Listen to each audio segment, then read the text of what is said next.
Hello, Luke. Hi.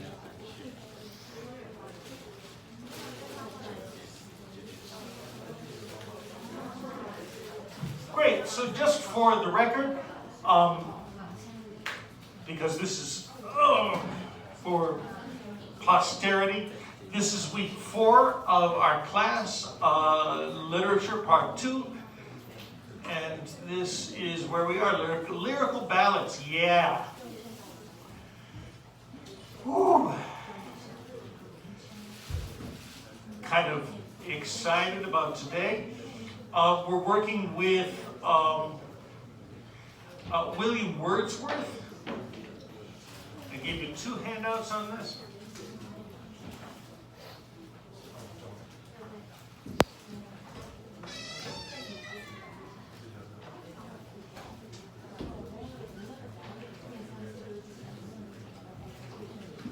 All right, I may have introduced a little bit of this before, but let me just review quickly.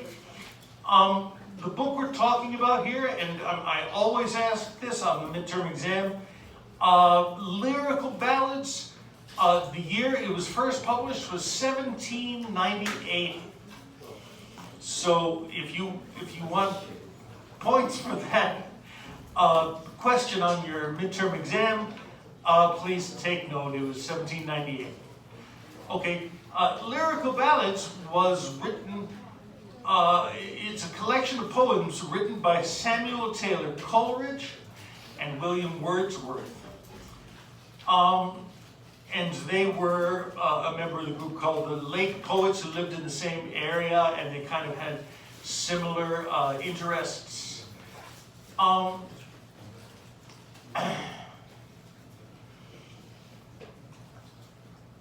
It's hard to remember because I teach these topics so much. Welcome. Good afternoon. Oh, I'm sorry, it's still morning, I guess. I'm just teasing. We may have covered some of this.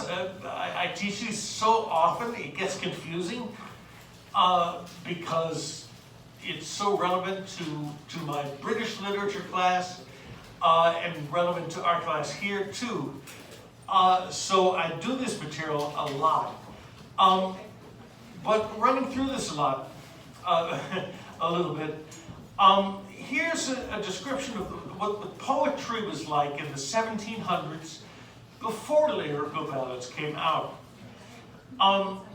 They used very stylized and unnatural sounding vocabulary and grammar. It was very much for the highly educated.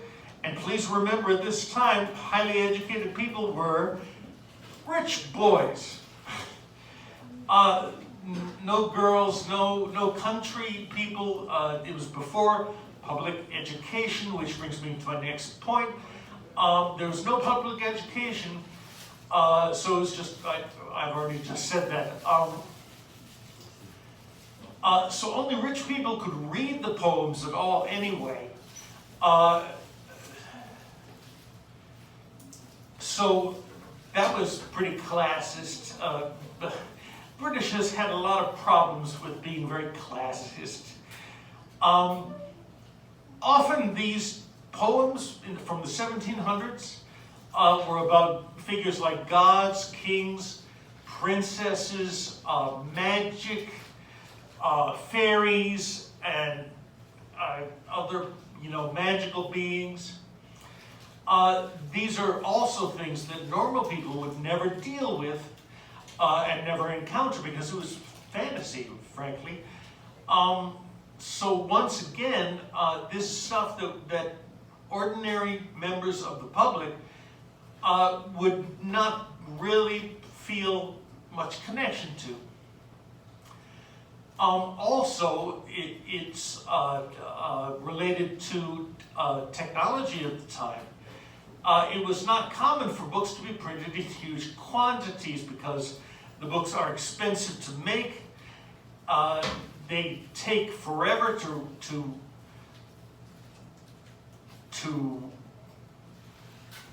transfer the text from a manuscript written by hand to typesetting it with each individual letter backwards, and you have to put them in the box, and it was really a pain. So books were, again, very classist, only for rich people to read, and not many women could read. So it was also very sexist. It really, and they didn't consider non-binary people at all. And yeah, once again, I forgot to mention something about this part. The style of the poetry's vocabulary and grammar were stylized and unnatural, which means that in ordinary life you would never hear people talk that way.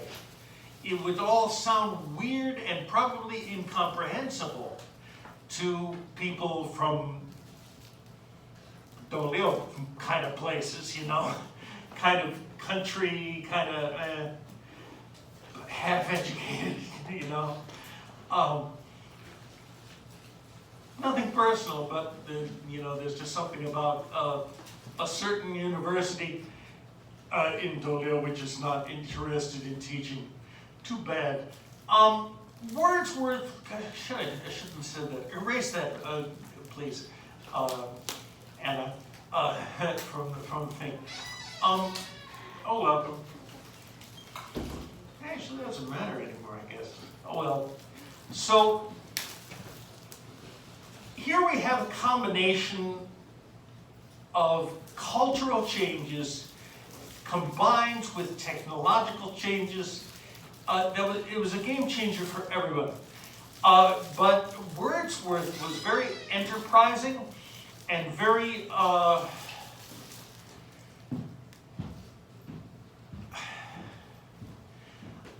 I almost said the word greedy, but greedy is not exactly the right word for Wordsworth. So let me say that he saw a business opportunity in the wind. He felt that it was the right time because public education had just started. So there were lots of new readers, people who could never have read before.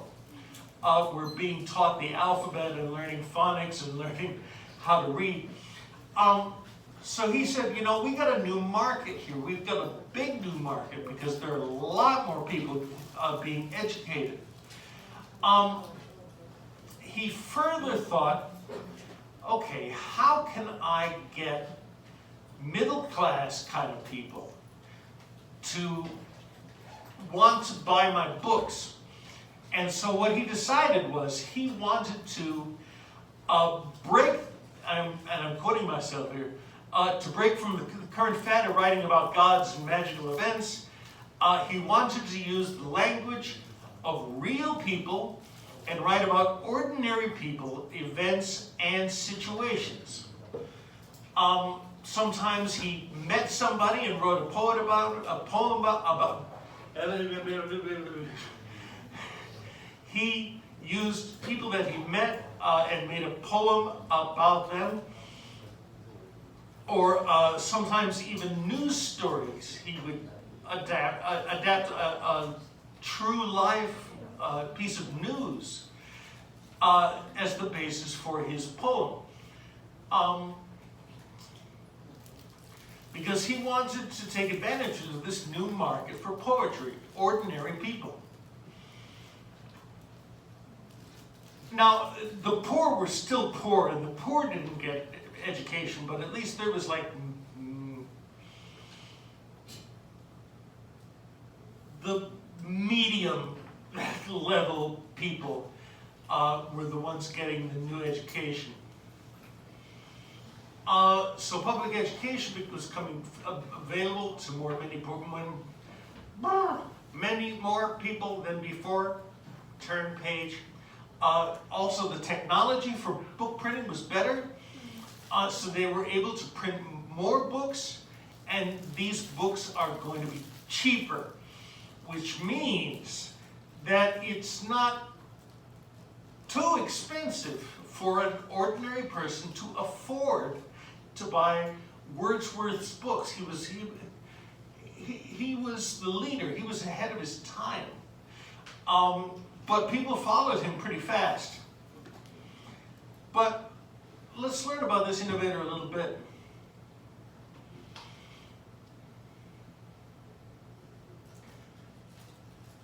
A couple of things about Wordsworth's poems. The one I wanted to show you is Resolution and Independence.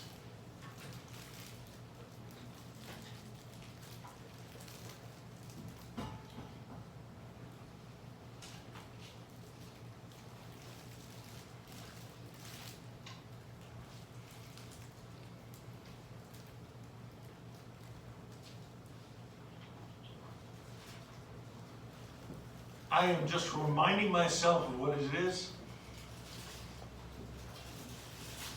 Yes, yes.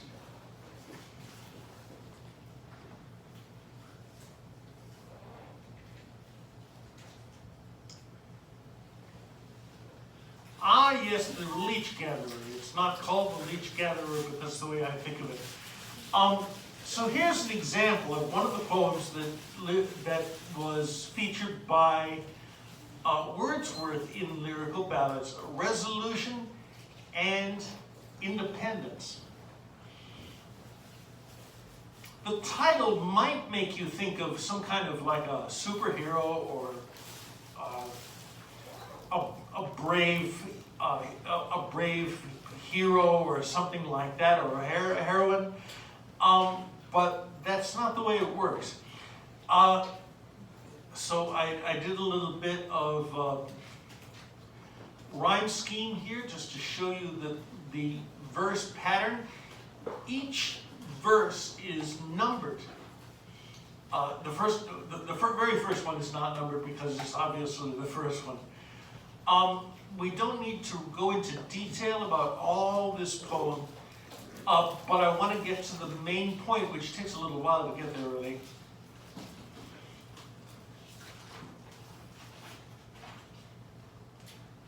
A, B, A, B, B, C, C is the basic rhyme scheme for each verse.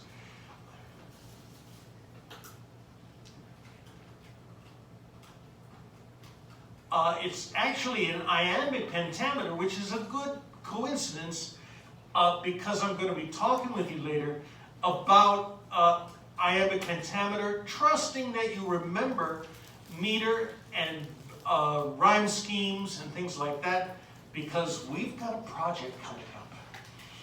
And you need to remember that stuff. If you have forgotten about meter and rhyme scheme, or have never understood it before, now's a good time to start practicing and rereading our cheat sheet, which is posted right here at the very top of the page. I'll even open it. I like to say cheat sheet. It's so much fun. All right, so that's the basic verse pattern that we've got.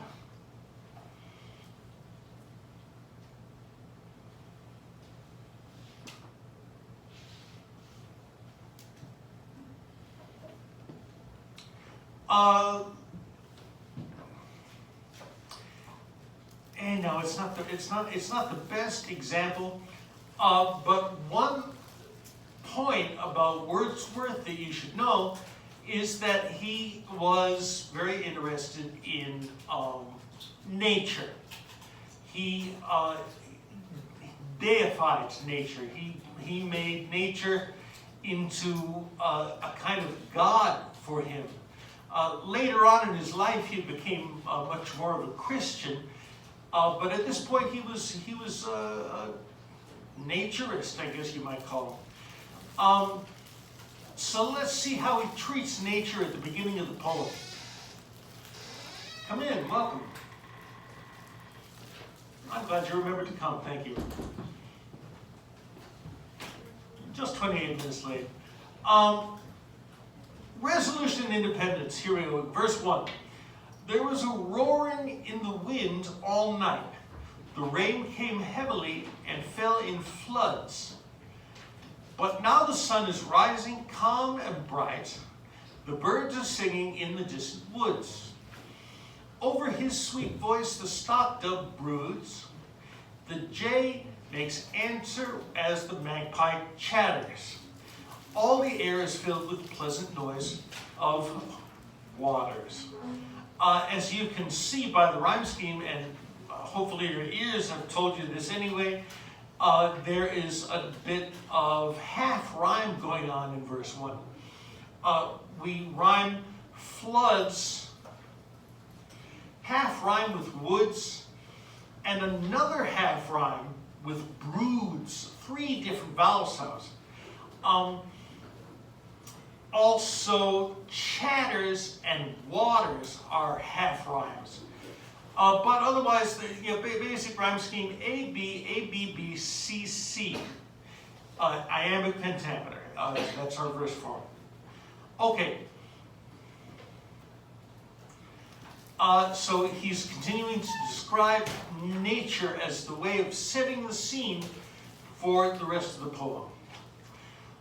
All things that love the sun are out of doors. But I'm still recording. The sky rejoices in the morning's birth. The grass is bright with raindrops. On the moors, the hare is running races in her mirth. Mirth means kind of cheerful happiness. Matter of fact, I just became an auntie to a couple of bunnies. My sister bought 2 baby rabbits. And so I'm their Auntie Anna. I feel so special about that. They're really great. There's a peppercorn, who's black and white.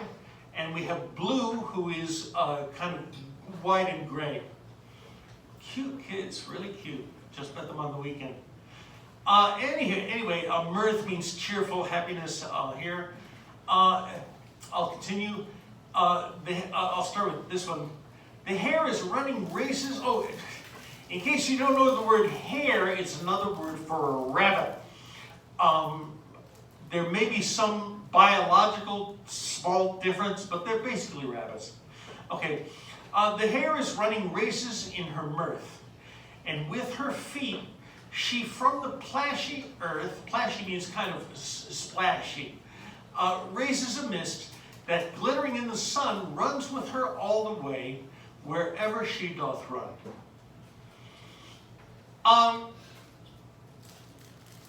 Just as a little reminder, let me mention again, this is 1798.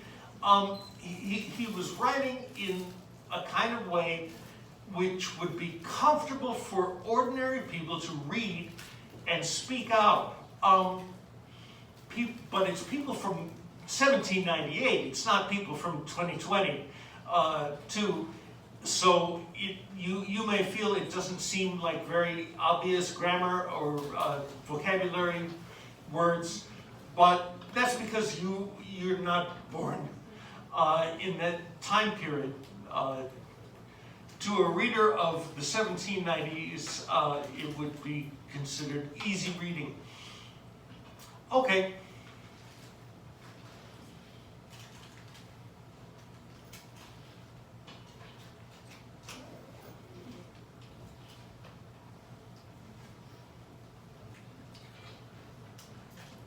This is a verse which demonstrates how Wordsworth's nature poems were written. Nature poems are the poems that take, for Wordsworth anyway, they take, welcome, enjoy.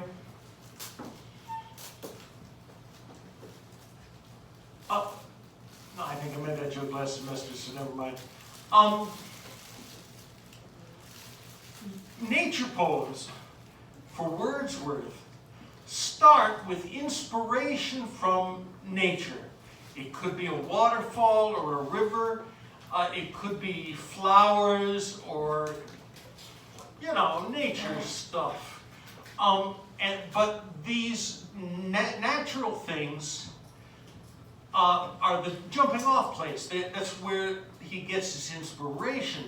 He makes mental connections in his mind between the natural things he's describing and thoughts in his own heart. So they're called nature poems, not because they're all about nature, but because they're inspired by nature. And here is a great example in verse 3 here. And by the way, it's generally assumed that Wordsworth himself is the person speaking to us. When we have a first-person narrator,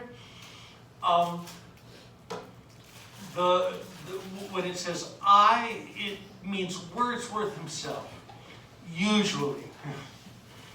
And in this case, it's true too. I was a traveler then upon the moor. I saw the hare that raced about with joy. I heard the woods and distant waters roar, or heard them not, as happy as a boy. The pleasant season did the pleasant season did my heart employ. My old remembrances went from me wholly, and all the ways of men, so vain and melancholy. Another half rhyme here. So he's describing the hare, the woods, the waters, the weather, and he connects that with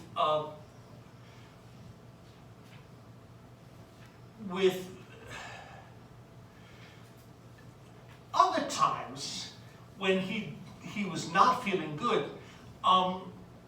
He often will write about some of the social issues of the time and some politics once in a while.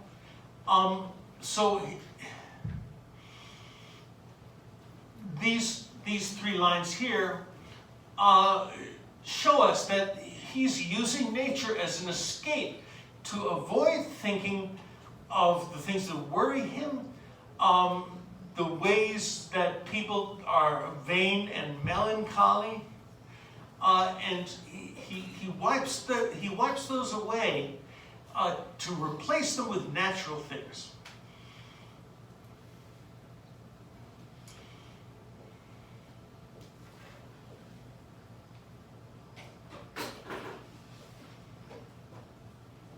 No, that's not a real bell. I'm going to skip some of this, which is kind of similar, and get to the point.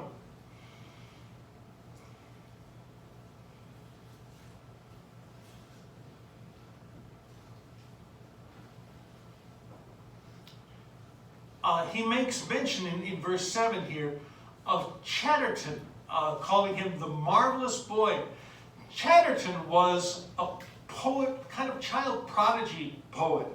He started writing highly regarded poetry from a young age, and he died very early. He died when he was still young. I think he was in his 20s when he died.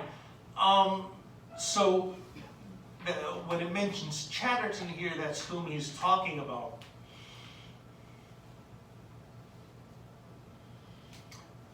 Finally, here we get to the point.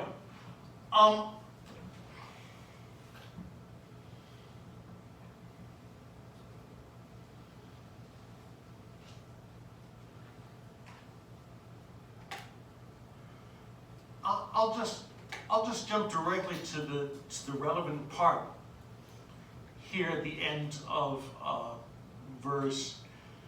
looks like verse 8. I saw a man before me unawares, the oldest man he seemed that ever wore gray hairs. I'm going to move directly on. As a huge stone is sometimes seen to lie couched on the bald top of an eminence, wonder to all who do the same espy.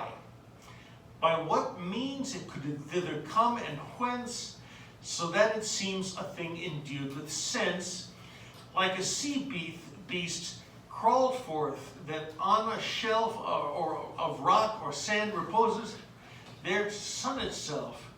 Such seems this man, not all alive nor dead. Maybe he's a zombie, I don't know. Nor all asleep in his extreme old age.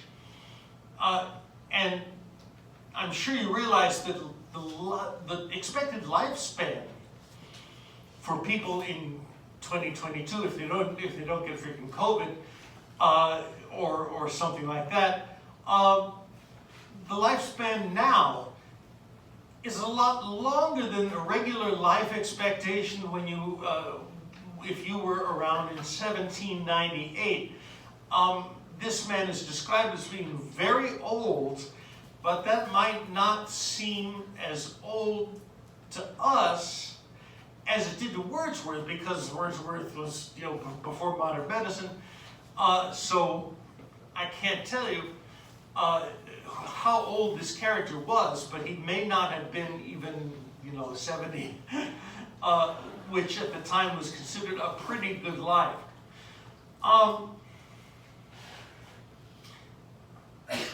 But I'm sure we have seen people, we probably have all seen people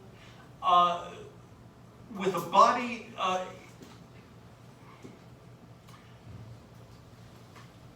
such as this character.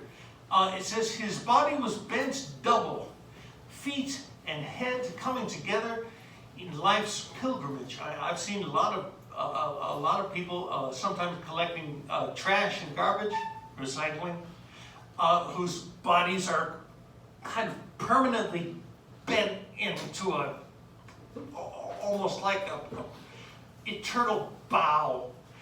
And so is this man. His body was bent double. Okay.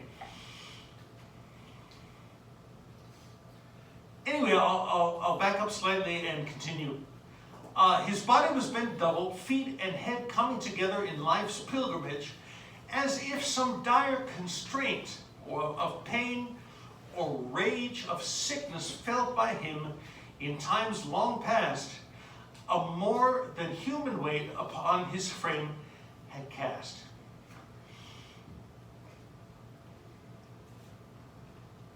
Himself he propped, limbs, body, and pale face, upon a long gray staff of shaven wood. It's like a walking stick.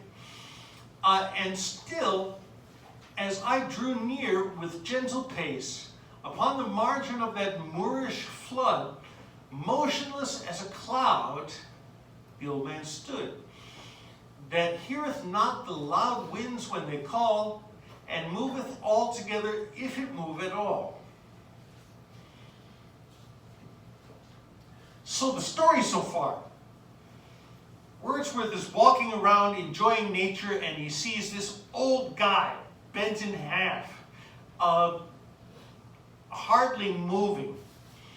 That's where we are. Okay. At length, himself unsettling, he the pond stirred with his staff, and fixedly did look upon the muddy water, which he conned, as if he had been reading in a book. It's okay? And now a stranger's privilege I took, and drawing to his side, to him did say, this morning gives us promise of a glorious day. A gentle answer to the old man make, in courteous speech, which forth he slowly drew. And with him further words I thus bespake, what occupation do you there pursue? This is a lonesome place for one like you. Ere he replied, a flash of mild surprise broke from the sable orbs of his yet vivid eyes. Sable is, I'm trying to choose it. Sable is a word which here means black, named after an animal similar to a weasel or something like that. I'm not entirely clear. but it's, anyway, it's used for its fur, and it's jet black. His worms came... I'm thinking of intestinal worms. Sorry. His words came feebly from a feeble chest, but each in solemn order followed each, with something of a lofty utterance dressed, choice word and measured phrase above the reach of ordinary men, a stately speech, such as grave livers do in Scotland use, religious men who give to God and man their dues. Okay, now it's time to show you the leeches. Take a look at these mothers. Or fathers, I can't tell. Leeches are a kind of a worm. They usually would live in the moorland where they are, which has they're not ponds, really. They're not deep enough.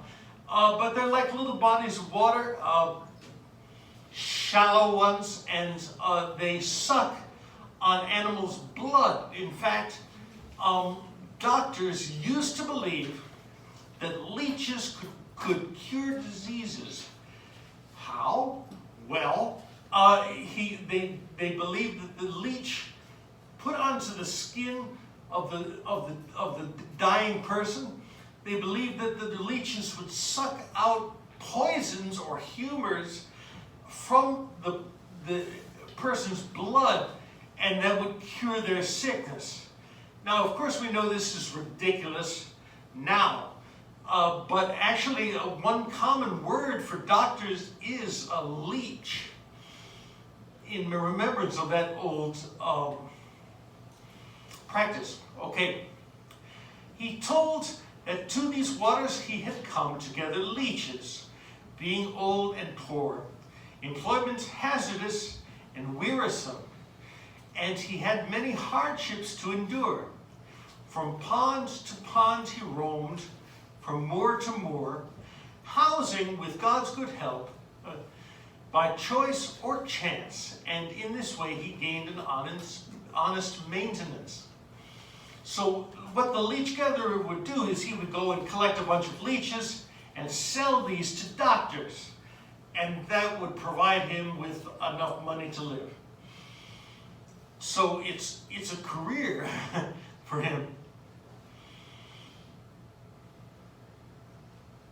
I'm going to try to finish this poem before the bell. Okay, the old man still stood talking by my side, but now his voice to me was like a stream scarce heard. Nor word from word could I divide. And the whole body of the man did seem like one whom I had met within a dream, or like a man from some far region sent to give me human strength by apt admonishment.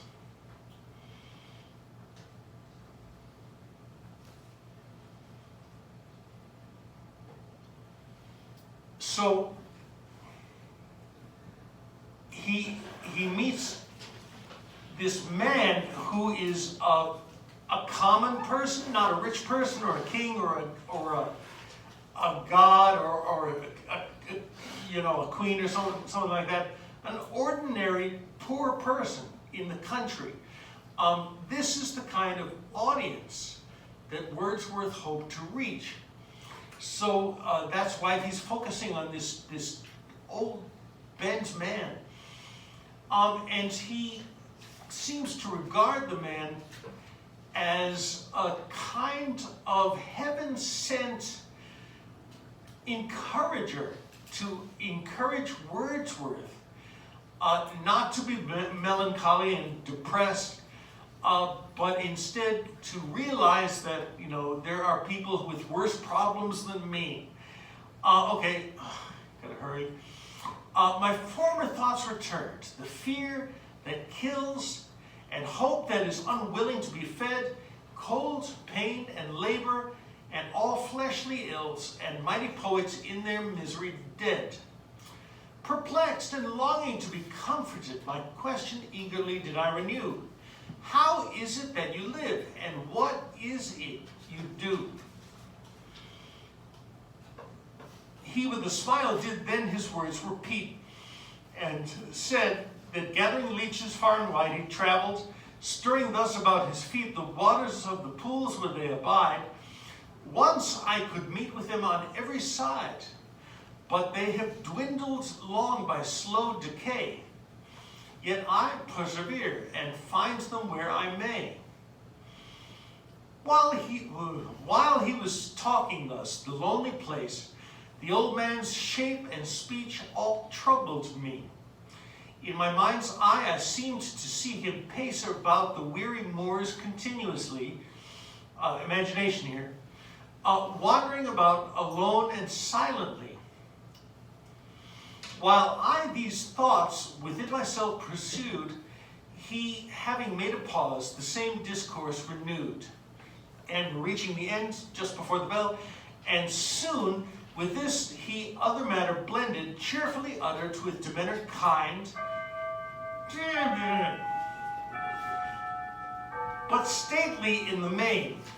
And when he ended, I could have laughed myself to scorn to find in that decrepit man so firm a mind. God, said I, be my help and stay secure. I'll think of the leech gatherer on the lonely moor. 1807. Fuck you, pal. I did it. All right. So this is a good example of the kind of poetry Wordsworth was writing about common people from the country who spoke in a normal way for 1798. This actually was added to Lyrical Ballads, I believe, in 1807. They had a lot of editions because they kept selling out. People bought all the copies and they reprinted, I think I told you this, they reprinted this book like 11 times while the poets were still alive, and they kept making little tweaks, little changes, little additions or subtractions. So yeah, this is a nice example of the way Wordsworth was writing for the ordinary people to read about people that they might, the type of people they might meet in real life. Now let's take a break.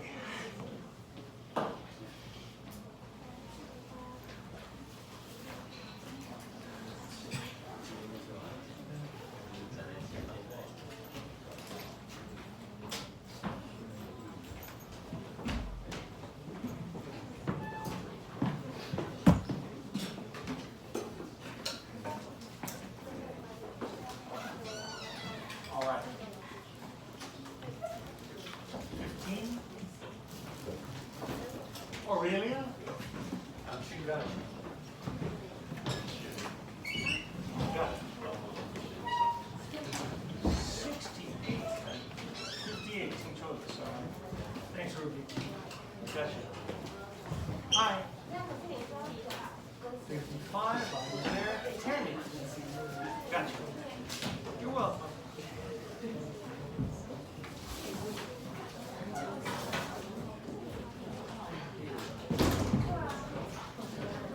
I'm excited for this next part. Hi. Oh, well, I'm sorry if I missed you. I'm sorry. What number is your 52? I'm very close. Yeah, I did call you.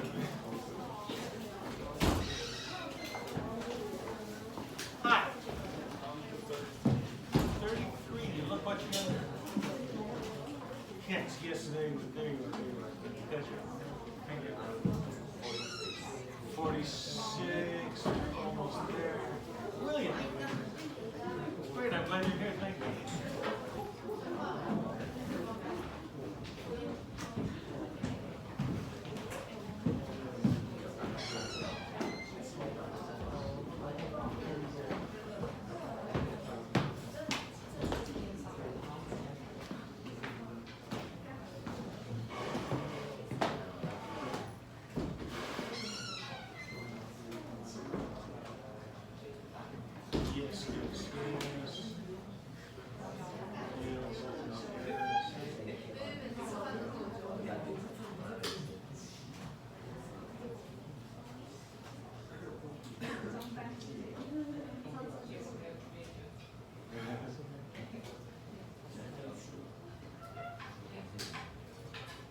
Here's Tinter Abbey.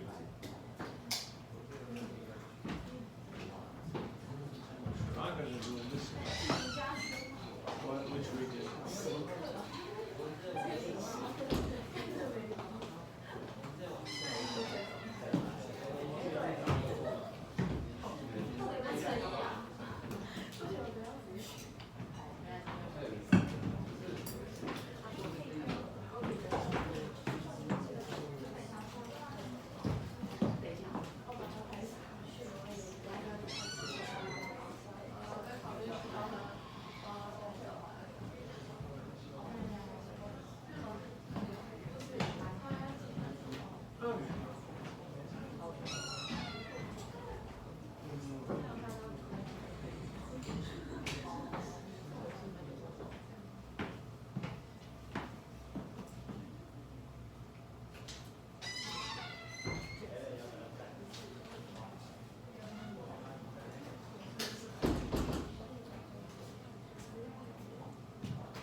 Oh, sure, yeah. Take my time. Yeah, you're welcome.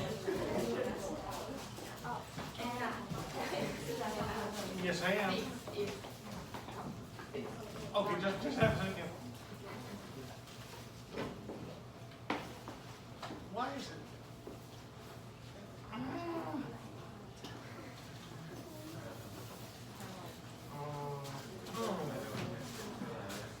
All these codes.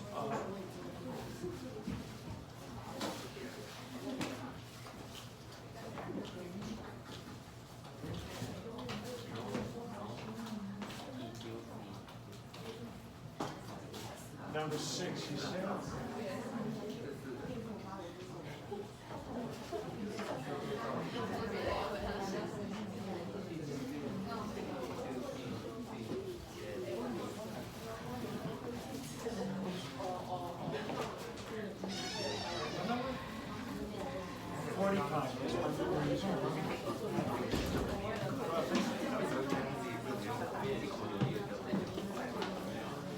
Hi. Have a second. Okay, say again. 53. Daniel, it's your first time to come. Why? You took off a whole month. Sorry. It's okay.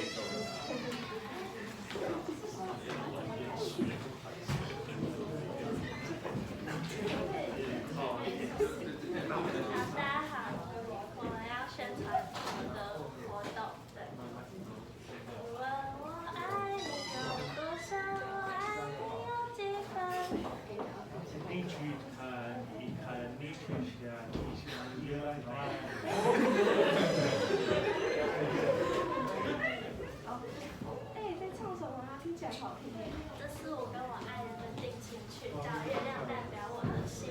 那时候他常常来我们的店里光顾。这是一种看见，好浪漫啊！你是怎么看笑点拿过？因为昨天在店门口发现了他的尸体。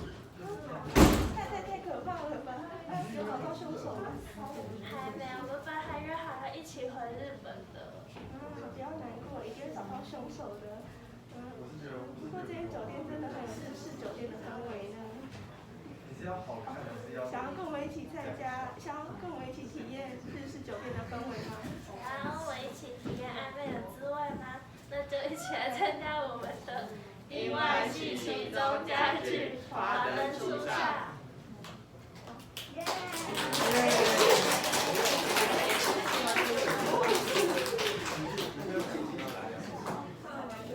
等一下，你忘记讲一个最重要的事。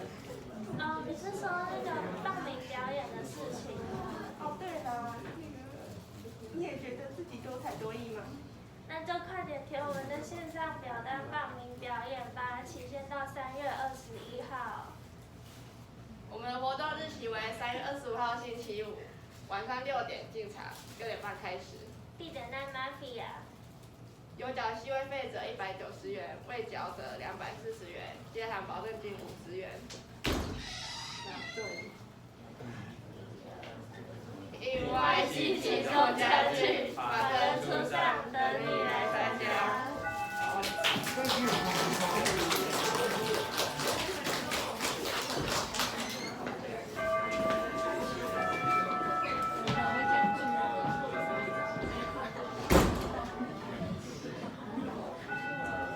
So were they advertising for something for the English department?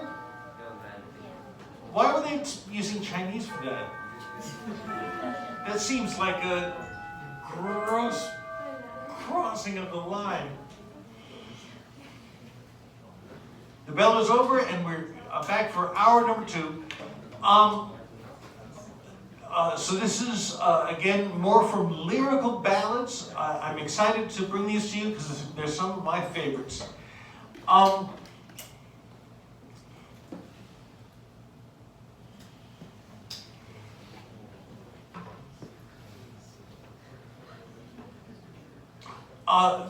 And the first thing to do, because it's the first word of the title of the first poem here, is expostulation.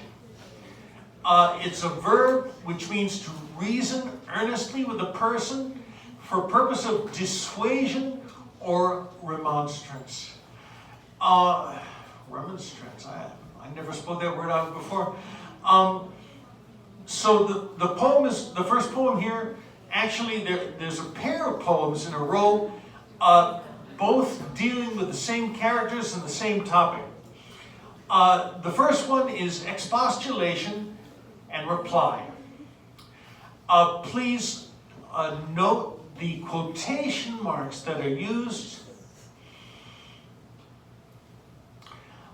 indicating that this is a character speaking, not the poet speaking, or narrating. It's a conversation. Okay, so who are these people? Let's get into that for a second. When Wordsworth was young, he had a teacher called Matthew, and they became close friends. And so, matter of fact, quite a number of poems are talking about the conversations that they've had over the years. Welcome back. See, your shirt says return, and that's what you're doing. Very good. That's very clever of you. Very smart. Okay, good. Expostulation and reply. So this begins with, it is Matthew, isn't it?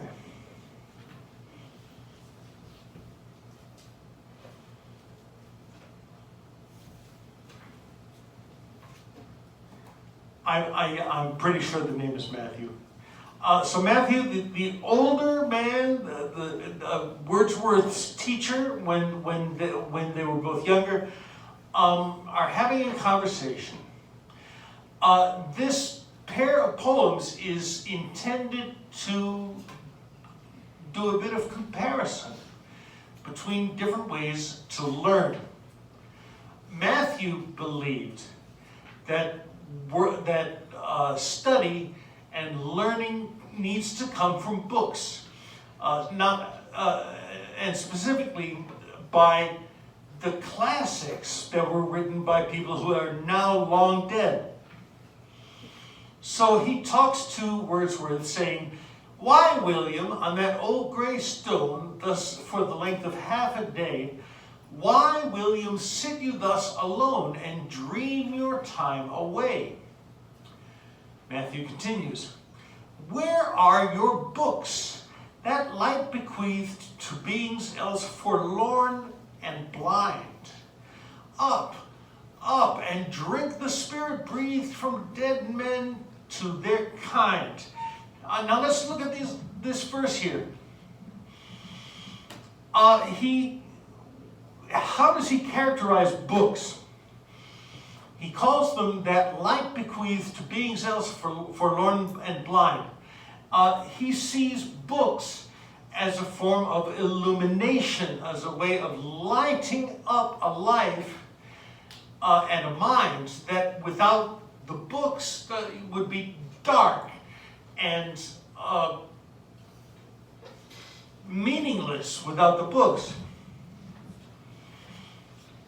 He considers the messages from the classics as the Spirit breathed from dead men to their kind. So he believed that people should get inspiration from books, ancient philosophers, writers who are dead. Their bodies are dead, but like with Shakespeare too, the body may die, but what they wrote will survive. And that's what the contents of books are for Matthew. They are providing light and inspiration to the people who are alive now. Matthew continues again. "You look round on your Mother Earth as if she for no purpose bore you, as if you were her firstborn birth, and none had lived before you." Well, that's pretty self-explanatory, okay. Now you notice that the quotation mark closes, and we switch now to the narrator. "One morning thus, by Esthwaite Lake, when life was sweet, I knew not why, to me my good friend Matthew," see, I told you it was Matthew, yea for me. I can't choose the word, oh, there it is.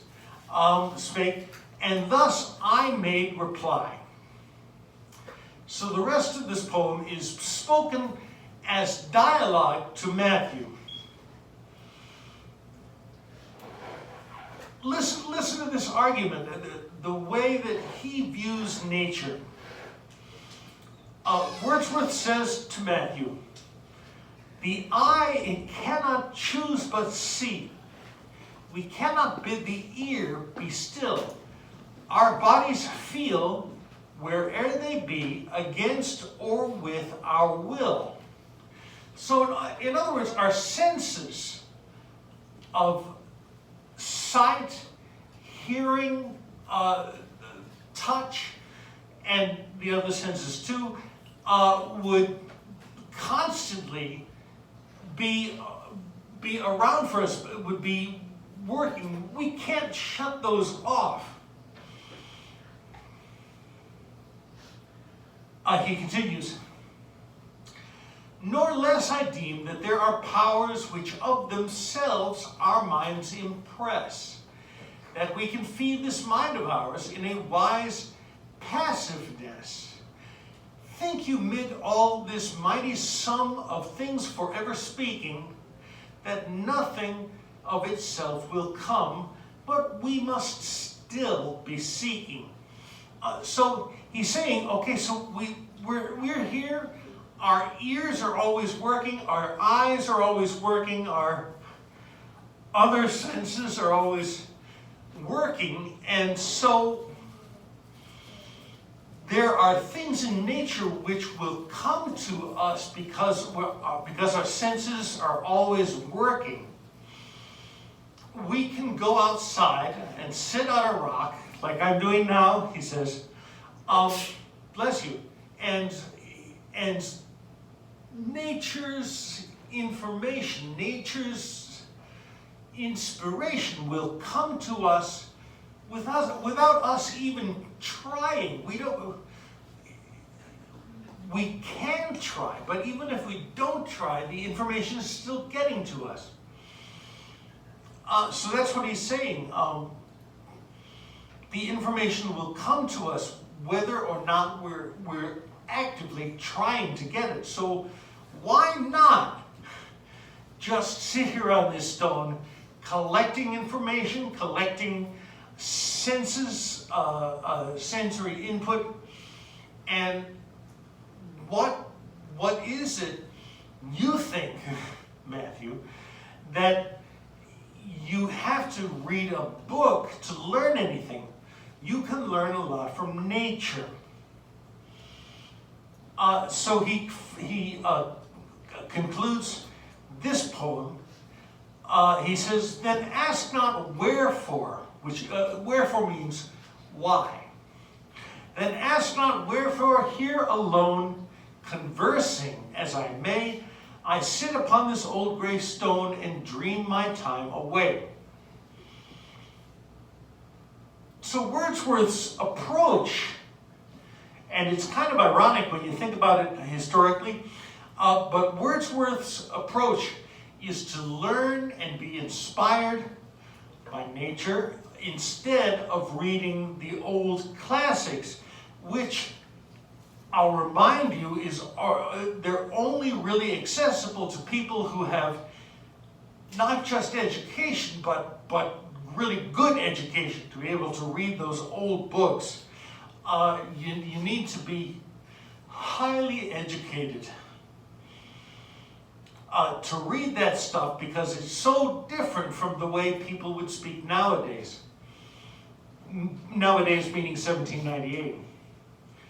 Now here we return to the same couple of men, and he calls this poem "The Tables Turn," an evening scene on the same subject. This time, it's Wordsworth who starts to speak to Matthew. And he says, "Up, up, my friend, and clear your looks. Why all this toil and trouble? Up, up, my friend, and quit your books, or surely you'll grow double." Now, we just read a poem about the bleach gatherer whose body was bent in half, bent double. That's what he's talking about here. It doesn't mean he's going to become twice his size or something like that. It just means his bodies will be bent over by studying all the time. What I've done in these couple of little boxes, this is the actual poem right here. Whoops. And this is a paraphrase which I wrote to make the meaning of this verse to seem maybe a little easier to read, a little easier to grasp the meaning, written by me to untangle the grammar. Okay, the Wordsworth says, "The sun above the mountain's head, a freshening luster mellow, through all the long green fields has spread his first sweet evening yellow." And 那是说 above the mountain, the sun has spread a freshening, mellow, yellow luster through all the long green fields. I got all the information, but it's arranged in a simpler way. Now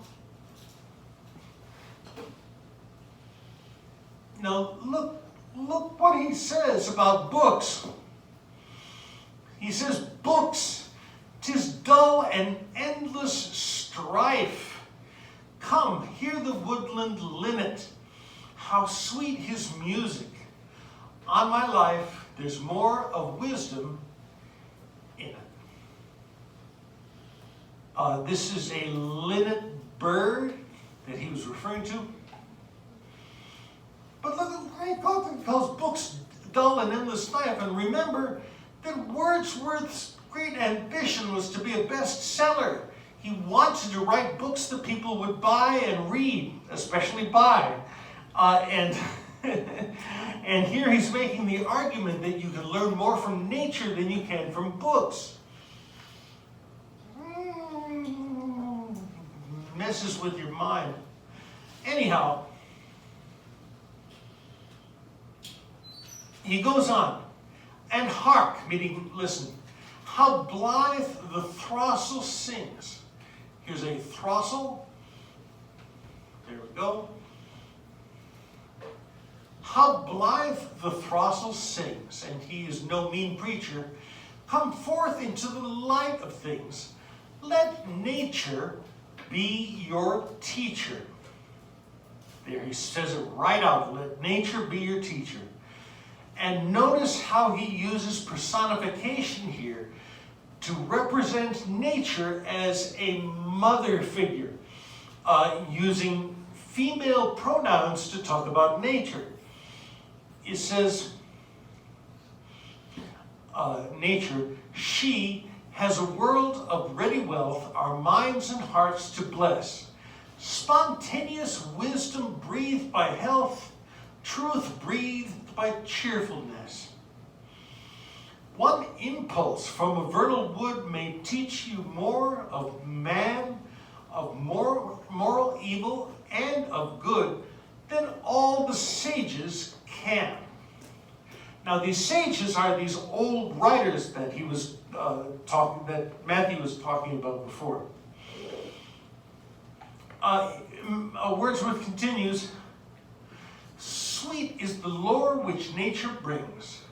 Our meddling intellect misshapes the beauteous forms of things. We murder to dissect. Wow.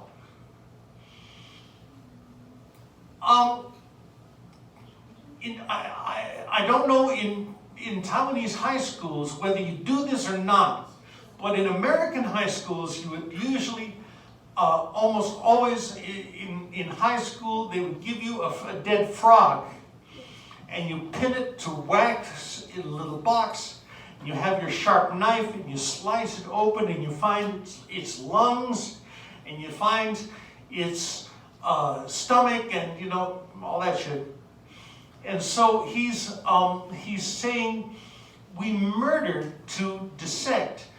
When we go take a living thing like nature and we try to overanalyze it and take it apart, we will kill it. It's not wise to overthink this stuff. So here's the end of the poem. He says, enough of science and of art. Close up these barren leaves. It's kind of interesting. The word leaves here means pages of a book. And it's interesting that the word for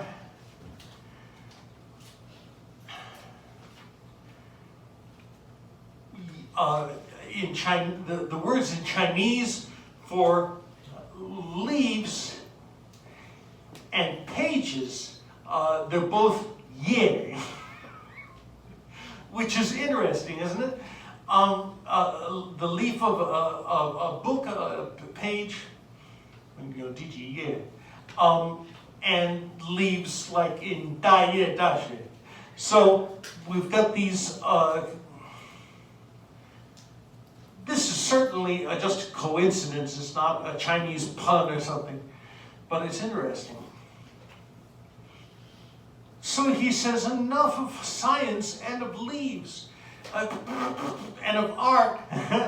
Close up those barren leaves. Come forth and bring with you a heart that watches and receives.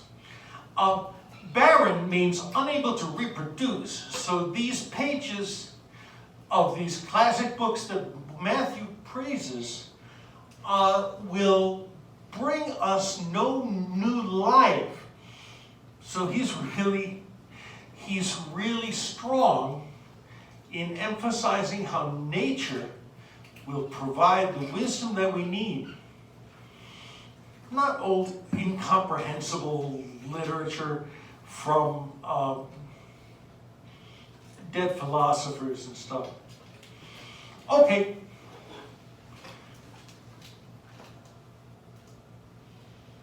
This is just a phrase that's a good one. Literature is news that stays news. If you got a newspaper, it would give you factual information about today and things that have happened very recently. And the next week, next week, those same pages of the newspaper will be used to put in the bottom of a birdcage. You throw it away. It's useless after the first day. But literature is news that stays news.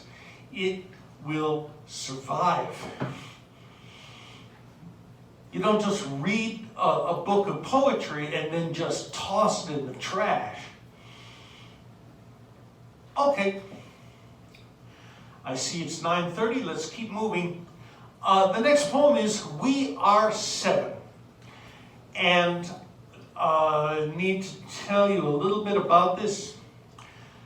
This is based on some occurrence that Wordsworth actually had with a little girl, a country girl.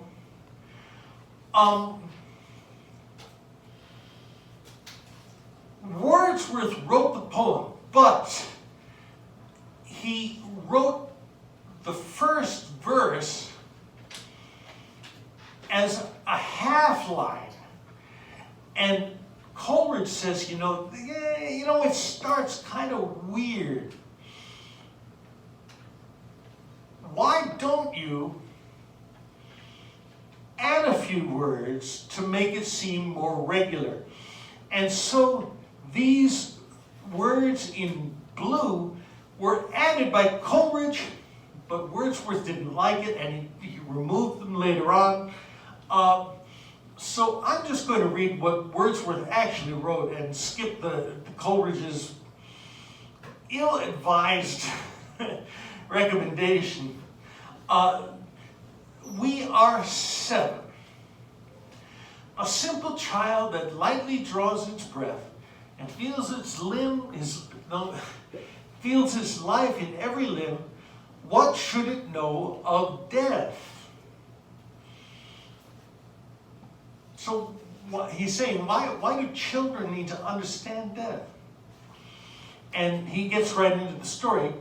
I met a little cottage girl. She was 8 years old, she said.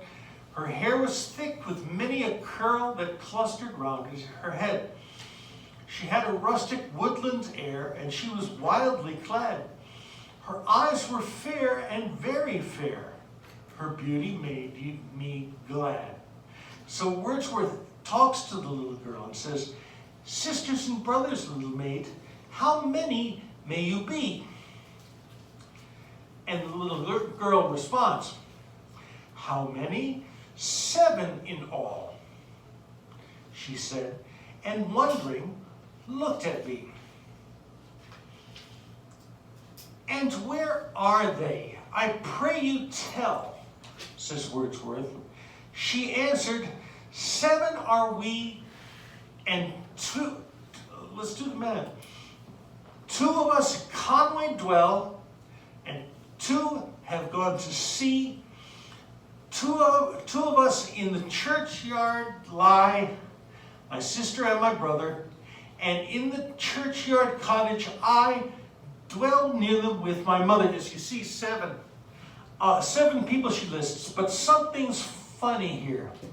Wordsworth isn't satisfied because of this.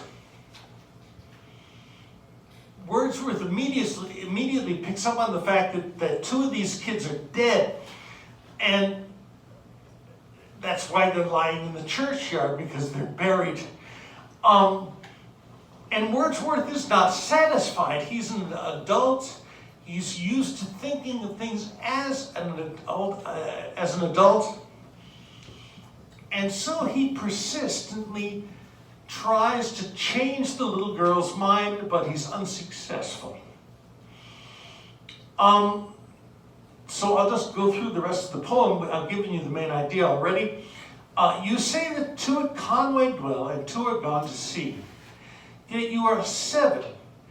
I pray you, tell, sweet maid, how this may be.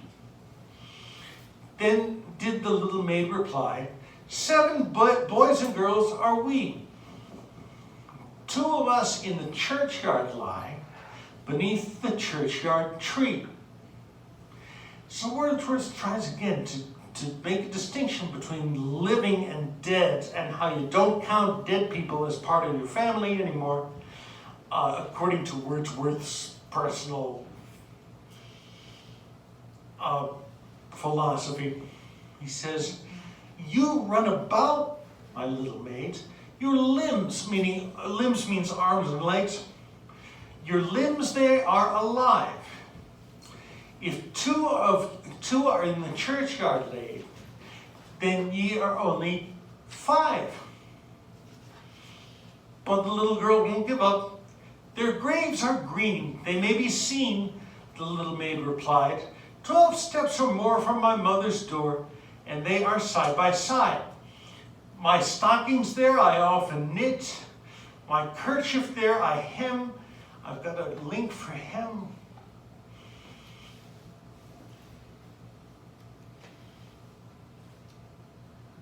I'll fix that later.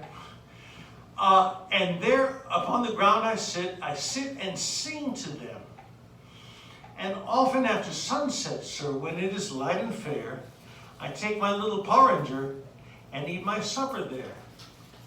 A porringer is simply a bowl. There are rich and poor examples here of a porringer, which simply means a bowl for eating porridge, or so. These are what people would use to eat chiffon.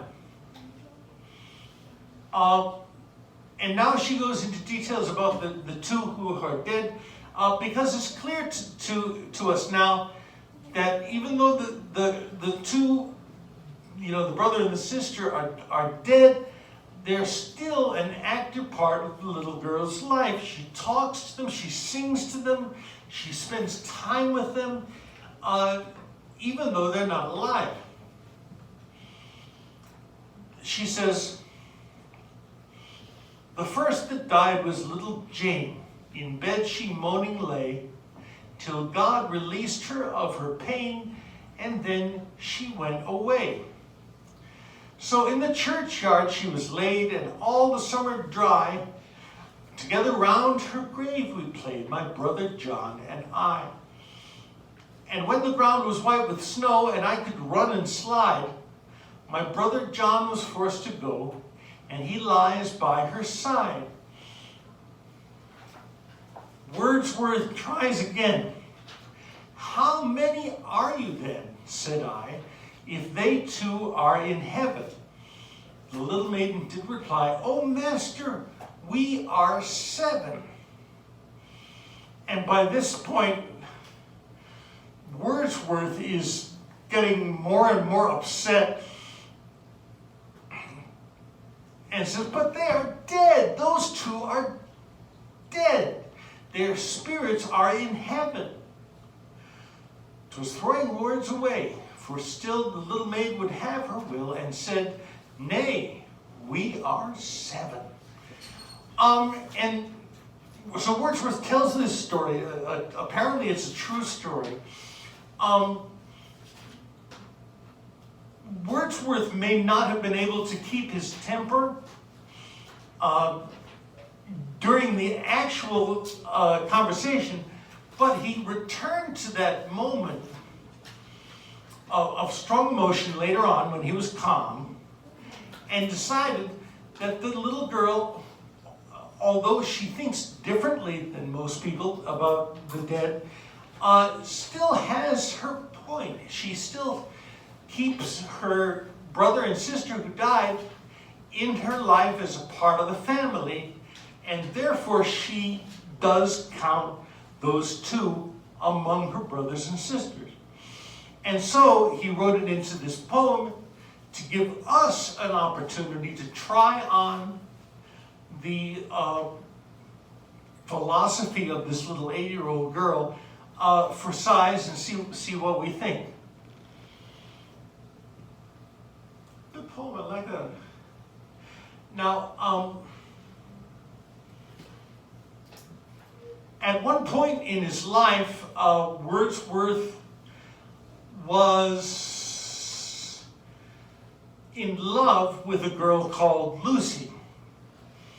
There is a group of 5 poems which are collectively called the Lucy poems, which are about this woman who died. Love poems, melancholy love poems. This is not one of the Lucy poems, though. It's just a coincidence that the child's name is Lucy Gray. So, what do we got? This is a poem based on a news article that he read in the newspaper. And he decided to work up the newspaper's account into a story. And he used a poem to tell the story. And he says,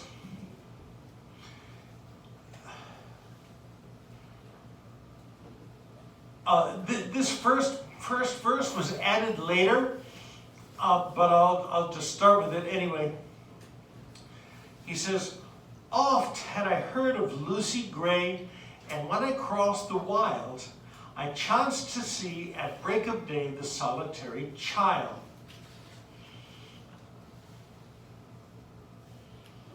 That may not make much of an impression yet, but it will as we move along in the story.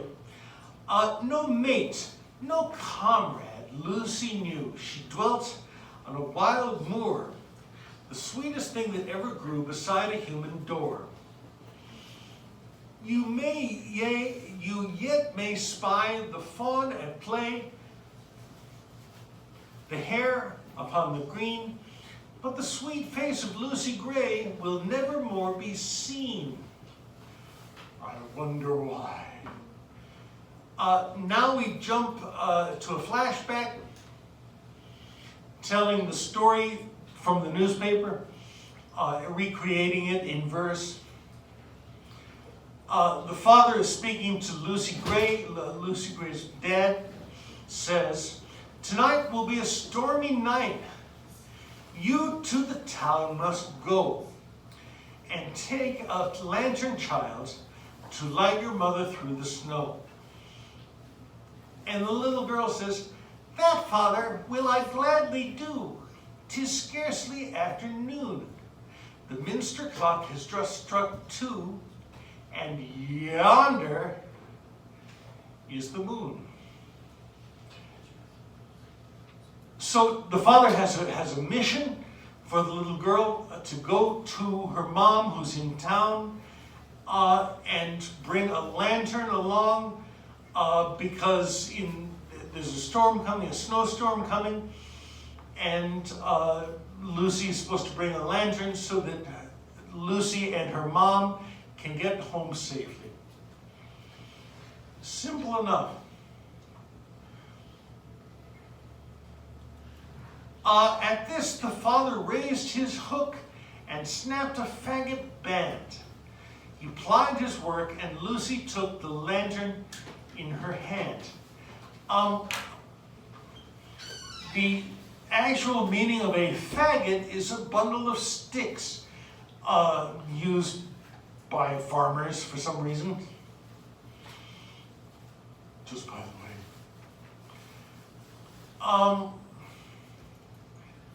I think I've already covered this word because we've seen it already, but to reiterate, blithe means cheerful and happy, carefree. So, Hey, by the way, did you guys read Guangzhong's poems in high school? He was my teacher for this poem. That was a cool experience. He was working at Zhongshan Daxue in Kaohsiung when I was there. And he asked a student to read the poem out loud. And this student from Taiwan was not as good at English as Guangzhong was, and read the word highlighted here as blither.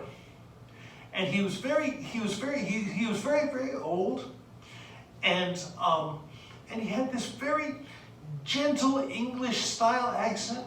He says, "My dear child, it's not blither, it is blither." And he's so cute. Oh, well, that was a good experience. And me, of course, you know, being at that point, 2001, I was new in Taiwan. I didn't know who he was. He wasn't famous to me, even though his books, I think, have been published in English. They were not famous in America, so you know, I had no idea how lucky I was to have such a great teacher. Anyhow, so Lucy Gray, getting back to the story, Lucy Gray is going to go to town with a lantern to bring her mother home through the coming snowstorm. And Wordsworth described the way that Lucy went off to town. He says, "Not blither is the mountain road, with many a wanton stroke. Her feet disperse the powdery snow that rises up like smoke." Excuse me. "The storm came on before its time. She wandered up and down, and many a hill did Lucy climb, but never reached the town." And so, gosh, Lucy went out there, the snowstorm came, and Lucy did not come home. Lucy did not reach her mother. Parents were upset. The wretched parents all that night were shouting far and wide, but there was neither sound nor sight to serve them for a guide. At daybreak on a hill they stood that overlooked the moor, and thence they saw the bridge of wood a furlong from their door. And here's how big a furlong is. A furlong is 201.168 meters.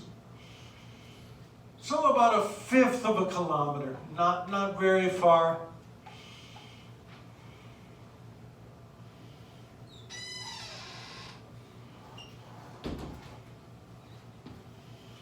And now the mother and father homeward turned and cried, "In heaven we all shall meet." When in the snow the mother spied the print of Lucy's feet. And here comes the kind of mysterious part here. Then downward from the steep hill's edge they tracked the footprints small, and through the broken hawthorn hedge and by the long stone wall. And then an open fields they crossed. The marks were still the they tracked them on, nor ever lost, and to the bridge they came. They followed from the snowy bank the footmarks one by one into the middle of the plank, and further there were none. So they're following the little girl's footprints, you know, through the snow, gets halfway across the bridge, and then the footprints stop. The girl's not standing there. The girl seems to have disappeared. don't know, but this is the news story. And now Wordsworth concludes, yet some maintain that to this day she is a living child, that you may see sweet Lucy Gray upon the lonesome wild. Or rough and smooth she trips along, and never looks behind, and sings a solitary sound that whistles in the wind. So when you read it like this, and you take the opening verse and the last two verses, it's kind of like a ghost story. What happened to the girl? She seems to have magically disappeared. And looking back at the very beginning, Wordsworth has seen her.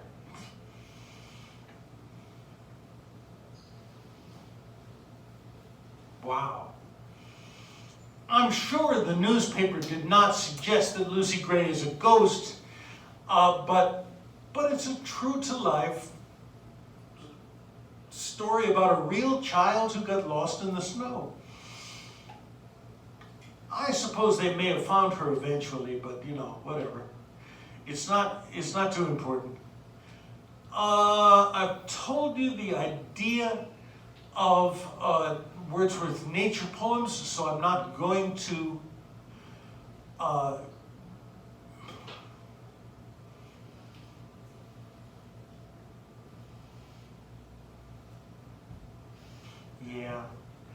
I'm not going to explain it again, although it's on our handout. You can easily read it with your eyes. Let me look back at my homepage again and see what's coming up next. Okay. Oh, oops. Republish. Okay, we have just a little time, and I'm going to give you a heads up for next week's plan, which you can read because it's up there on the screen right now.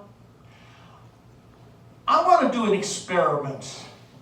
This is an experiment that one of my students recommended as an idea for something to do in class, and I think, what the hell, let's give it a try. You guys have learned all about meter, syllables, accents and unaccented syllables, rhyme scheme, meter. All of this stuff is stuff that you know about already. And I hope you remember that. If not, you'll have to refresh yourself using the cheat sheet. Because we're going to be writing sonnets. Yeah, baby. Sonnets, I chose sonnets because it's a brief verse form.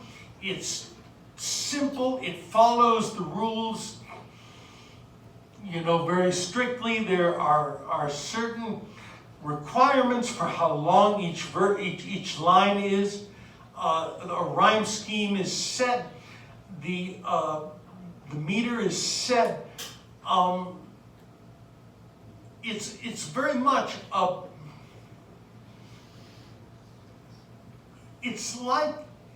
the sonnet form is like a kit.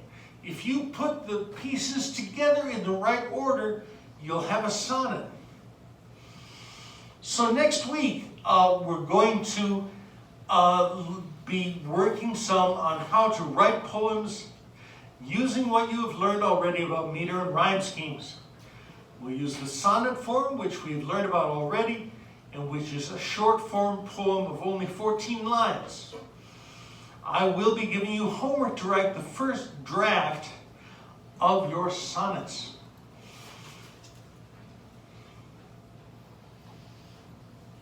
I have been thinking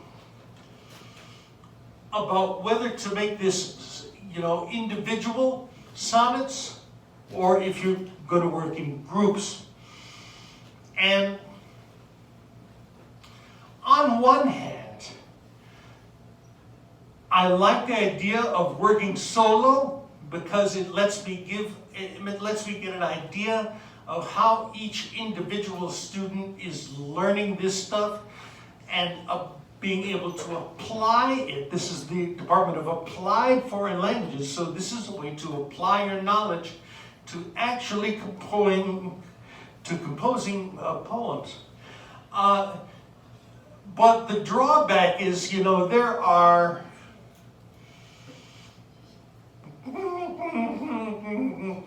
68 people in the class. Reading that many sonnets would frankly be exhausting, and would take a lot of time. But the disadvantage of working in groups is so many times in a small group, one student will do the work and the others will get the credit. And that's unfair to everybody. And so I don't like to do that. I'll have to think about it, but it's not until next week. But let me take a few minutes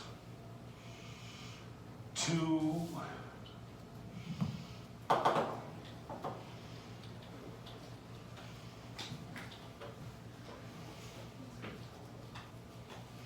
this is the one I want.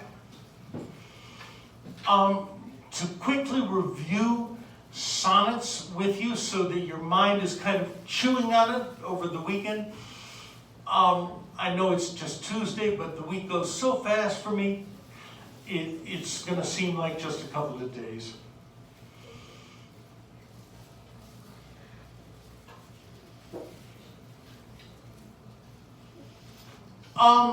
There are two main kinds of sonnets. This one, the Italian or Petrarchan sonnet, has a freer form. There are more options for you in the sestet. The groups of 4 are called quatrains. And the last 6 lines are called the sestet. And it is in the sestet that you have the freedom. The rules are simple. There are actually 2 options which I'm showing you here. But basically, the rhyme scheme is ABBA, ABBA, that's the first 2 quatrains. And then the last 6 lines can be in any order except that you need to have 3 rhymes with 2 rhyming lines each. So you could have ABBA, ABBA, then the last 6 can be any combination, such as CDE, CDE, or CDCDEE, or CDCEDE, etc. You have your own option for how to arrange the last 6 lines. That might appeal to you.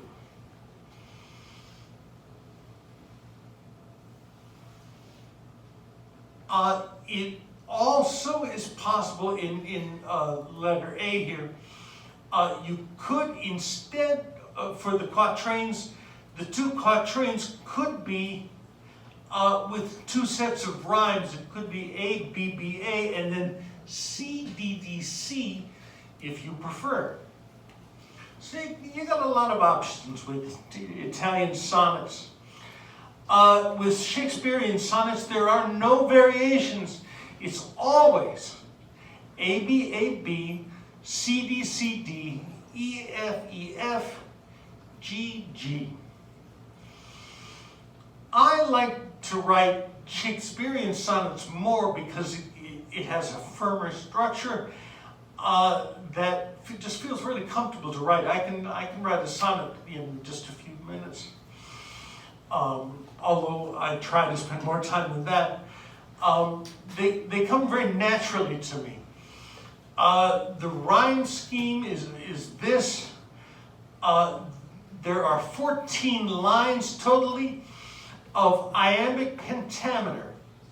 Iambic is when the meter goes da da da da da da da da da da da da da da da da da da.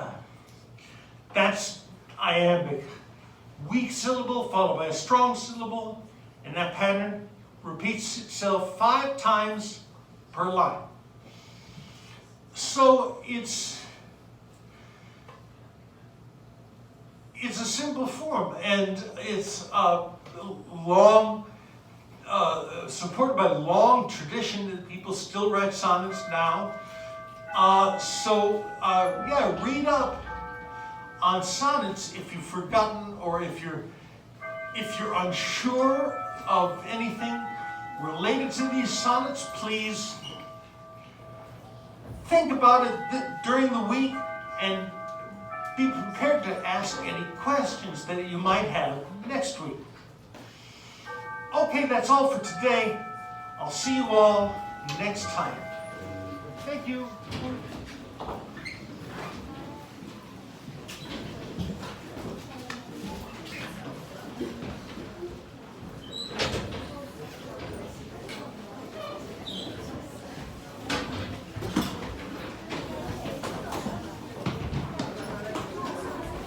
Hi.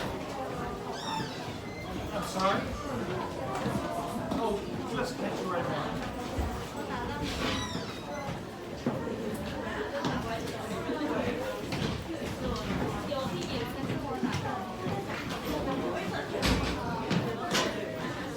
Oh, let's do it. I've got you. Hi. Which one? It's Judy, you got Ruby, and okay, good.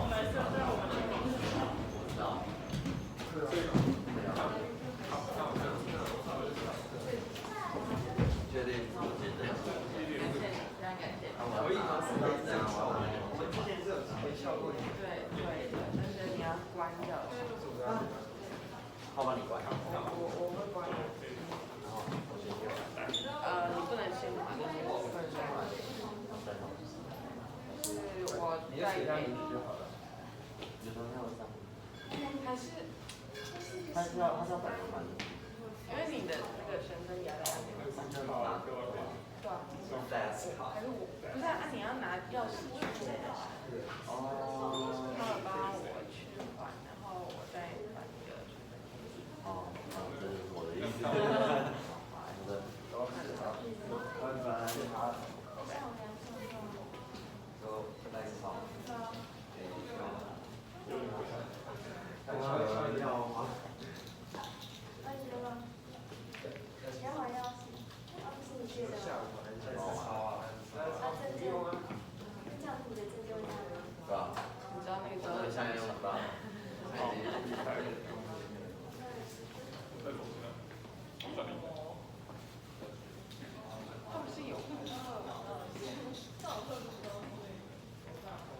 Good. Published. Published. Good. This seems good. I can quit.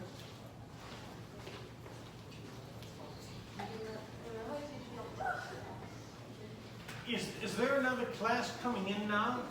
Yes. Okay, I won't shut down the computer. Oh, my poor legs.